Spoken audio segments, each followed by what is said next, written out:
Hey guys, welcome back to the business of art. Today I'm going to approach the subject of copying other art or using other artists' ideas and kind of what is the correct way to go about that. Now, first of all, I want to start by saying that I'm not a lawyer and nothing in this video should be even remotely construed as legal advice. I will not be covering copyright laws or anything legal whatsoever. Everything in this video is my own opinion and my own thoughts on how I deal with utilizing other artists' work in my own art. So first of all, in the art world, nothing is really new.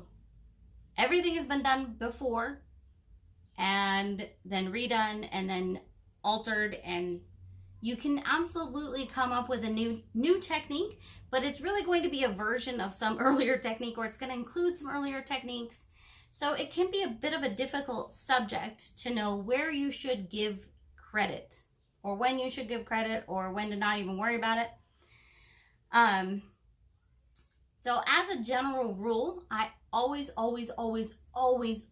give credit where credit is due and where you can. So let's say I see a YouTube tutorial on how to paint this tree, and I copy that YouTube tutorial and I paint that tree that's in that video. I am not going to then take that tree and be like, look at this technique that I made, and I'm not going to go teach it on my YouTube channel and say that it was my technique. I might do it on my YouTube channel and say, hey, I painted from this channel and I learned it from this video. I painted from this channel and I learned it from this video, and then I'll put the link in the description for that video and give credit to that artist. Now let's say I see another artist's video or painting or whatever, and that gives me an idea for something, but it's not that piece of art. I'm not copying that. I will still give credit to that artist and say, this was inspired by so-and-so. It's either a technique that so-and-so came up with, or it was inspired by so-and-so. Because I will often just see a thumbnail, let's say for another YouTuber's video. I don't even watch the video and I'm like, that gave me an idea. And I go and I do my idea and I'll say it was inspired by this video, even though I never even watched the video. Now that's kind of a gray area and you probably don't have to do that. But in my mind, it is definitely best to always credit the original artist where you can. You don't need to spend time researching every idea you have to see if someone's done it before. And there's been twice that I've been accused of copying other artists and not giving them credit. At least twice. And both times I had never even heard of the other artist, let alone seen any piece by them to copy. So both times was very ridiculous, but knowing that I always give credit where credit is due and credit the artist as much as possible, I didn't really worry about those. They pretty much just rolled right off my back and move on, whatever. Ignore the crazies. There are going to be crazies everywhere.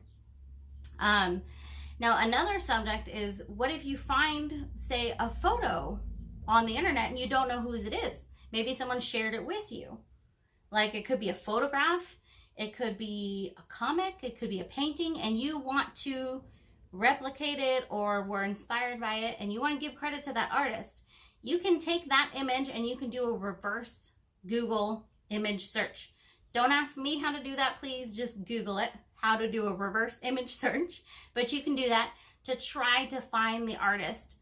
If you can't, you can always just say, I don't know the original artist. I looked, I couldn't find it, but most often you can. There was one time a photo that I found on Google and I wanted to use it in one of my paintings, and I researched that photo. I researched the heck out of it. I found out it was from a photographer in the UK. I went through his website and I sent him a message. I said, hey, do you mind if I use this picture in my art? And he said, go ahead. And I said, great. And then I credited him and whatnot. There was another time more recently where I actually made a mistake by sharing a comic without even thinking about crediting the artist. And someone had shared it with me, and then I just shared it, and people got upset at me.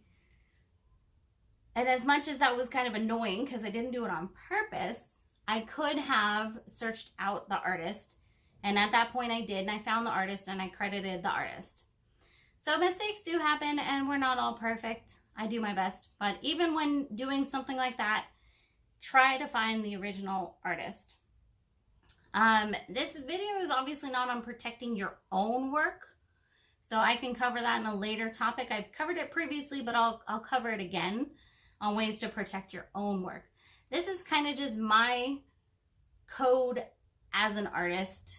I always give credit where you can or where it's due, whether it is so-and-so's technique or inspired by so-and-so's piece, video, technique, etc.